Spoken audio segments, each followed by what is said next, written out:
So for orthopedics medical devices, rehabilitation engineering, I would like to make sure that we are talking about the plates and screws and also the bone, because we would like to connect the type of plate and screws with the health condition of the bone. So you have internal plates and you have something like external plate. So people could have this coming out of their body just to have the external fixation of a fracture. And we have multiple types of fractures. And what we would like to know is, do we know the types of fracture, the main types? Then, what is the goal of fixation? We have two ways for bone to heal. One of them is called intramembranous ossification, which is healing of the bone that has no space to have a bulky, callus. For example, in the skull, we can't have something that is becoming bulky to pressure the brain. That's called intramembranous ossification. Now, we have something called endochondral ossification. If you have long bone, if it breaks, because of the need for mechanical stability, and the bone is fractured, the body will create a sphere around the fracture to stabilize it, using, with callus and cartilage, and then you start depositing hydroxyapatite, and then the osteoclast will come and shape it so that it goes back to where it should be. So we have two ways: intramembranous ossification and endochondral ossification. Each one of these depend on the type of bone, and that where the plates and screws are important, which one we should be using in doing that. And then the screw fixation, the types of screws, and then there are some parameters in the screws that we would like, for example, the thread size and the width of the thread. And for cortical bone, which is the very tough bone, which kind of threads we should be using compared to the bone that's close to the joints, because it's a lot of cartilage there. And the compact bone is the bone in the middle. These are things that we need to think about. And then we have something called plates, screws, constructs. These things are medical devices. And here's my question to you. Do you think it's a class 1, class 2, or class 3 medical device? So plates and screws, it's not life-sustaining, but it could be life-threatening if it fails, especially if you have internal bleeding because of them. And the other thing, in failing, let's say it erosion, that's toxic material inside the body. That could kill the subject with time. So we'd like to talk about these constructs and how they're designed and what is the relationship between the screw and the plate and the names of those. And then we'll talk about something called intramedullary rods. And these things that we can put inside, so let's say the femur, and instead of having a plate and screws from the outside, you can put a rod inside the femur itself to fix it. And that's what I did in my research when we used rats to study the effect of diabetes on bone healing, because it's easier to have that compared to plates and screws, and cheaper. Factors play role in bone injury.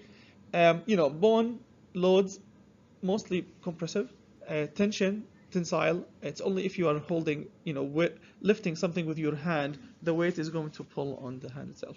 Bending, that's a very important one, especially in sports.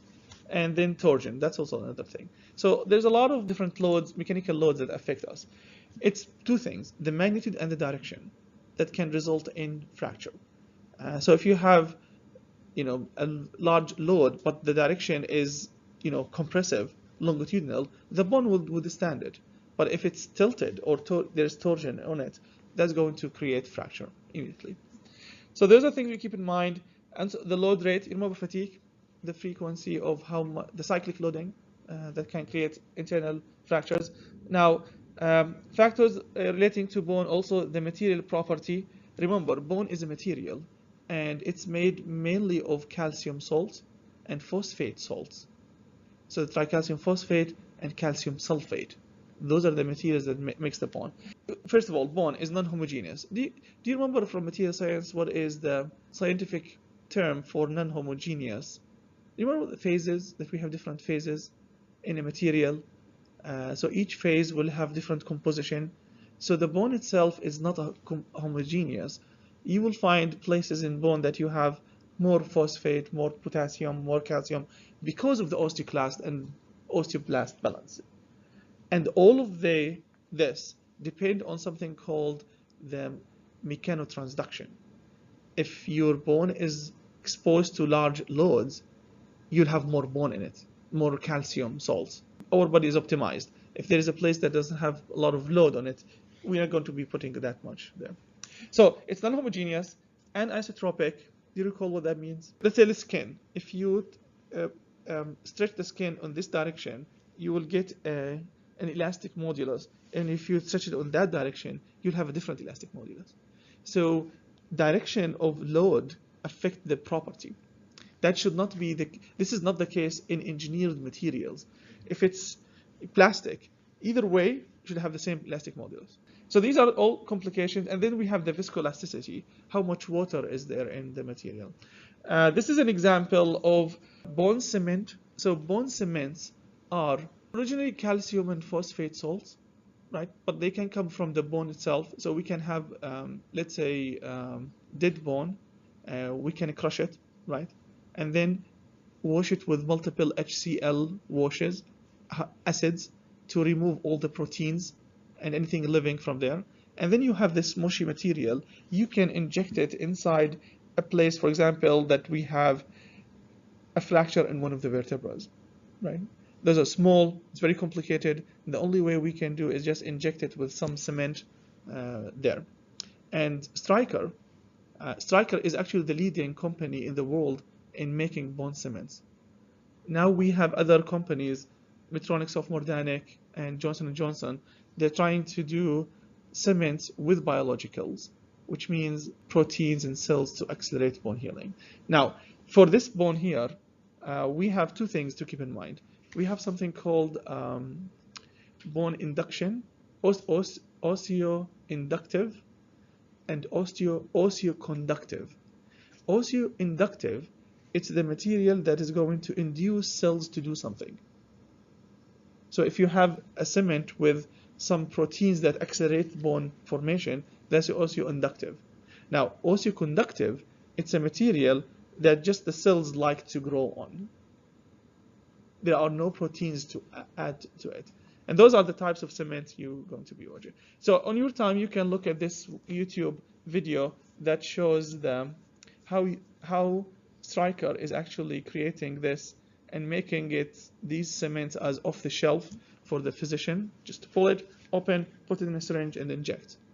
And that's an engineering device, a medical device actually. Those are the problems that we deal with when we try to select plates and screws. Non-homogeneous, anisotropic, and viscoelastic properties of bone changes depending on how much water is there and that thing. Now, Stryker bone cement, when it's outside the body, it's actually very liquidy, and when it gets into the body, it solidifies quickly. And that depends on the temperature and also other factors and the pH. Those are one of the biggest or the most complicated fractures in the spine, and usually in the vertebrae, car accidents, traumas, something like this. Okay, now factors relating to bone structural properties, material properties of bone. We know elastic modulus, right? You know the maximum force to failure, the yield strength. So we know all of this. All of these are called material properties. Now, there is another important aspect to everything in bone that is called structural property, which is the shape of the bone. And if you recall from Saxon dynamics, when we studied moment of inertia, we said if you are pushing on this paper this way, that's different from pushing it this way, on it this way. This is harder because the geometry is different now. So the geometry of the bone is actually important. Dimensions are important. Property that resists any change in specimen position, of rest, of motion. It's the dimension and the structure that's important, not just only the material itself. So when we design plates and screws, we need to make sure that we are not disrupting the structure of the bone. And that's why for each bone in the body, we have more than 200 bones in the body. So each one of them, they have actually their own set of plates and screws to use, because we do not need to damage the structure. Stress concentration, sudden change in shape alters stress distribution, right? That's another important thing. and that is going, so if we are putting plates and screws and we are drilling into the bone, you're changing the structure, and that will give you different outcomes. Tumor, any biological even changes in the bone will change its properties. So the physicians need to be very careful to study the bone first before they do decide on which plate and screws do this. And engineers help them in that. That's our job, and to train them how to use our products and then to which one to select. So that's important. So quickly, you remember tension, it's bi-directional, right? Into direction. Compression, bending, 3-point bending, and then we have torsion. All of these are loads, modes of loading. We have 5 basic fracture patterns: diaphyseal, impaction, transverse, oblique, spiral, and oblique transverse, and then oblique. So I told you we have plates and screws for each bone. Now, for each fracture type, we will have another set of plates and screws. It's a big business. It's a huge business. And that's why the largest number of BMEs are actually employed in something related to orthopedics. Diaphyseal impaction produces with compressive load, thick rigid cortex driven into metaphyseal bone. You remember that's the metaphysis right here. Those are the impactions. And it's the most common axial loading injury. Oh, this is the diaphyseal. So you have fracture here. See that? That's the most common one. And it's because axial loading, jumping injuries, and the Y-type supracondylar fracture, that's the femur and the humerus fracture for people when they have these fractures. So we would like, as I said before, we would like to look at the medical problem and then try to see what kind of solutions we can look at. We need to, if you want to go into this field, you need to know all the types of fractures, and you need to look at a lot of x-rays and then know what the material properties and structural properties of bone before selecting those. Now we have transverse fracture, and that fracture looks like this. See? Fracture, but it's not communicated, which means it's not all the way of that fracture. And it's one side of a specimen is in tension and one side in compression. And the one that, so this is, which side in tension? This is in tension, right? That's in compression. The one in tension is the one that's going to be fractured, because bone is designed to withstand compression, but not tension. So we'll have fracture there. So the cortical bone is weaker in tension, fails, we know that. And now if you have a spiral fracture, something like this. Now, spiral fracture means that the bone is healthy and it was broken in, on rotation, because of rotation. Now, if you have a fracture caused by rotation, but the fracture is one line, transverse, that means the bone is weak actually, and osteoporotic or diabetic. Spiral fractures are the fractures that will tell you the bone is very strong, intact, because you need, when it breaks, you need sharp edges. That means that the bone is healthy.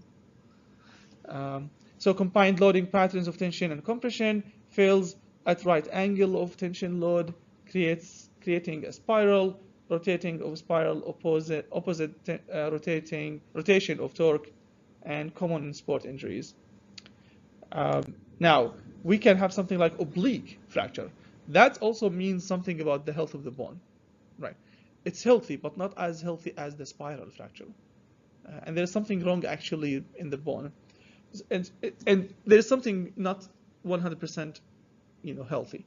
So caused by compression, bending, and torsional loads, and you have differences between these spirals, spiral long, sharp pointed ends, and the sharp pointed ends in this fracture and the previous one are the one that will cause internal bleeding.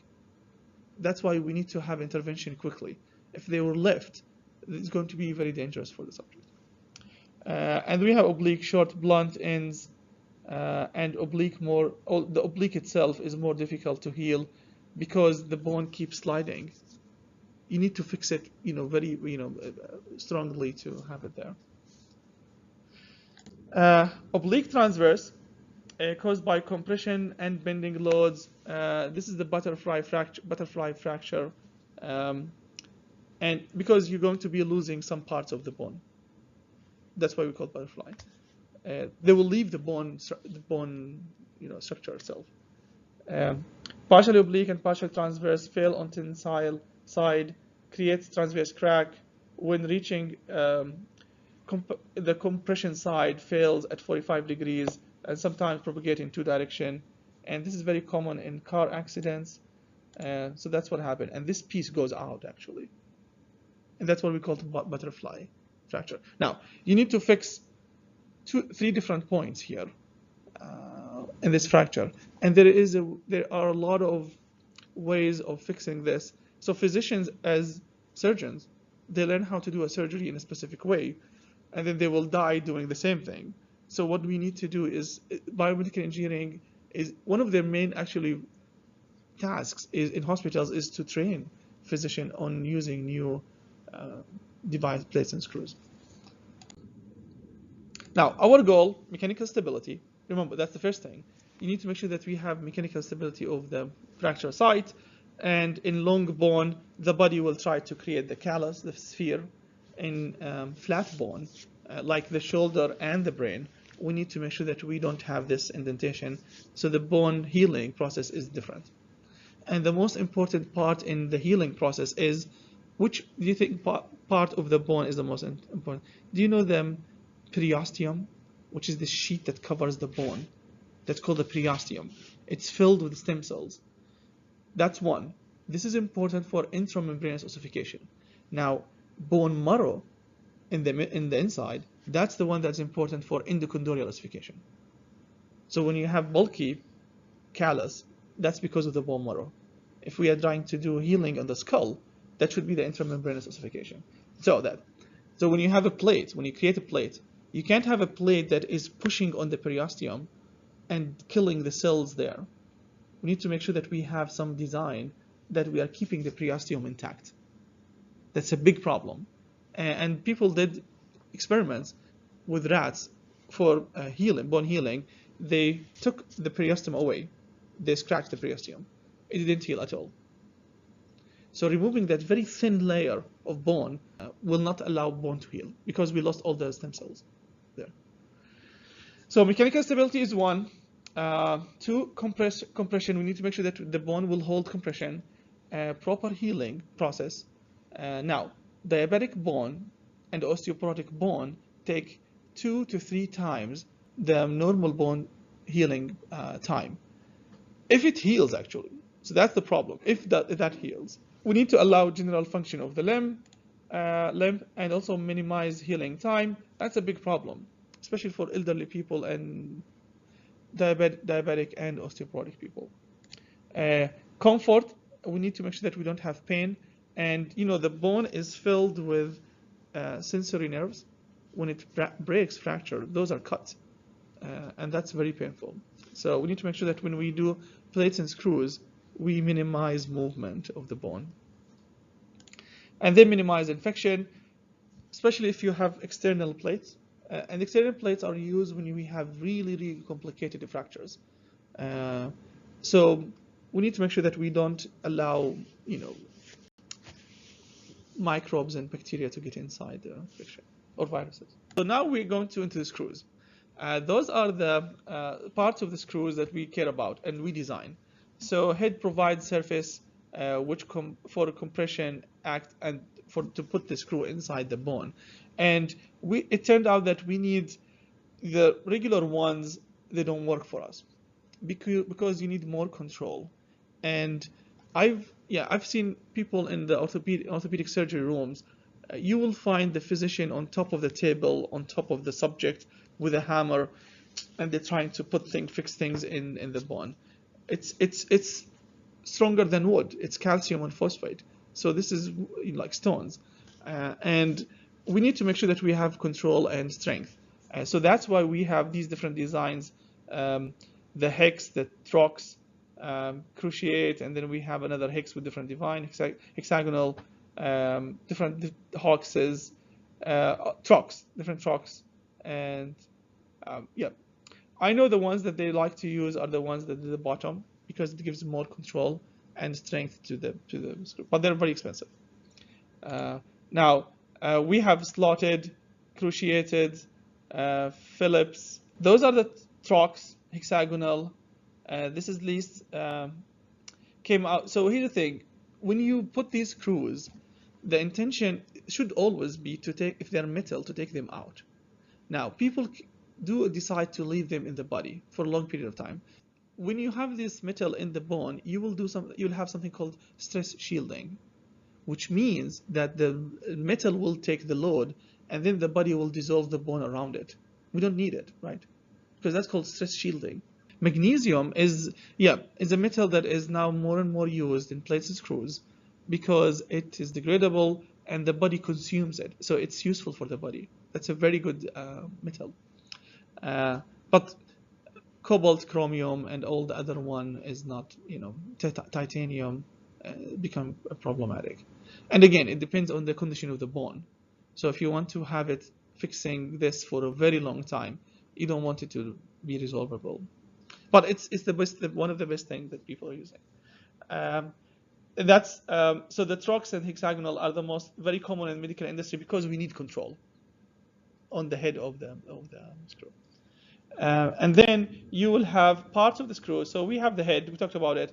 Then you have the shank, which is the entire length of the screw.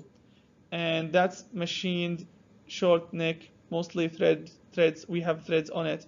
Now, can you imagine why do we need something like this? Half thread, half not threads, with threads, with not threads. So let's say if you want to go from one side of the bone and the other side, see, remember the butterfly, the T? And you want to push it inward. You don't want to have the threads on the other side. You just threads on the part that you want to catch and pull inward, inside you. Right? So these are the things, and how we have threads, no threads, threads, threads, no threads, threads. So we have different designs on what part of the bone you want to grab and hold on and pull inside inward. So you can go from one side without threads, because we don't want to, connect to anything. But the piece that went out, you do threading and you bring it inside. This is how we design those. So we have long necks. So that's the long neck. If you would like to go in somewhere and pull it inside. Now we have the lag fixation. That's the lag fixation, that I'm fixing something that is away from me. Right? It's not my fixation. For screw threads must grab distal fragments away, and portion of a screw must glide through proximal portion. So the proximal, we just go through it, but I would like to have more gripping on that one, that the piece of bone that is leaving or outside of that bone structure. And can produce same effect with machine screws, must provide a glide hole. So you'll have drills in the orthopedic surgery room, so they put a lot of holes in a bone, and then they will. This is an art actually, and design of which screws you use to bring the fragments together. Now, parts of the screw, the threads. So when we talk about, so they have the head, and we had talked about the body, and then we have something called the root diameter and the thread diameters. So the root is the solid piece of the screw, and then you have the thread diameters. Now, if you have cancellous bone, which is soft bone, we need to have long threads, right? If you have compact bone, you have shorter threads, because you don't want to damage, the bone. And that's the root diameter, the narrowest, and it's the weakest part of the thread. And then you have the thread diameter the thread diameter itself, which is the widest and the major factor in determining pull out strength of the bone, how much you want to make it strong for you. Pitch distance between the adjacent threads, so between this one and each thread, that's called the pitch distance. And that's also another important factor when deciding which screw to use for what bone, condition and health of the subject. You don't want to have it, very, close to each other if it's compact bone, because you want to fracture it, because it's very, very stiff. It will break. You use this only if you have cancellous bone or osteoporotic bone. If they are close to each other, the pitch is small. Yeah, drilling and tapping bone preparation. So drilling, it's another thing that orthopedic surgeons do all the time. The problem, you need to make holes to get the diameter, the screws in, and that's very common. Tapping, hitting, with that. Also, you need, so you can have a screw and you want to tap even with the threads. So the reason why they want to do it, they want to damage the bone, and damaging the bone in order to stimulate a healing process. So if they don't want to screw it, they want to tap it. It means that they want to damage the bone and make sure that we're having another healing process going on there into this. Now, these are different screws in general. So the tip, round, non-self-tapping, or fluted, self-tapping, slot to remove. So these are all different types of the tips. We like to use the one with the largest control in orthopedics surgery. Now, this is for cortical bone, that's cancellous bone. See how wide these are? Because the bone is soft, you want to get into the bone and fix it correctly. Those things, if it's cortical bone, but we worry about the diameter, the pitch diameter there, you should be careful. Top fixed cortical bone, closely spaced, shallow threads. Actually, this might be the other way around. You need it to be close pitch for cortical bone and wide pitch for cancellous bone. Yeah, this is the right thing to do. I was wrong. Was a mistake with the previous one. Close spaced, shallow threads. Yeah, they need to be shallow because if they're wide, they will break the bone. They need to be very small. So the diameter here need to be small. If it's wide, it will break the bone. You'll fracture the bone inside it. Larger root to thread diameter, right? So the root is, when you divide the root to the thread diameter ratio, this is larger than this one because you have a very large thread diameter, which makes it smaller values.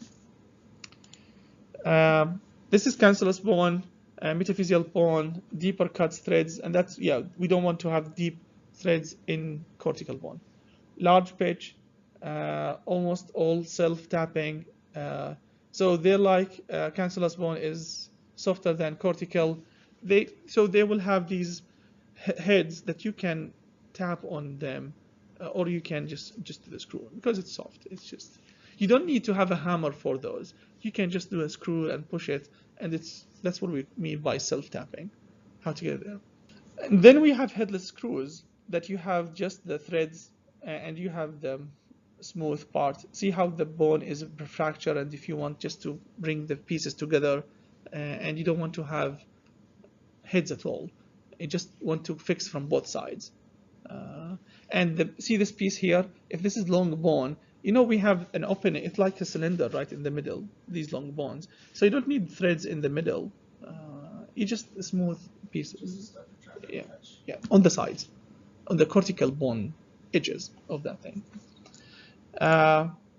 Some anatomical areas, head can be proud, sit above bone and cause injury. Yeah, if you have the head coming out of the bone and you're moving, you continuously doing friction with the tissue and damaging the tissue.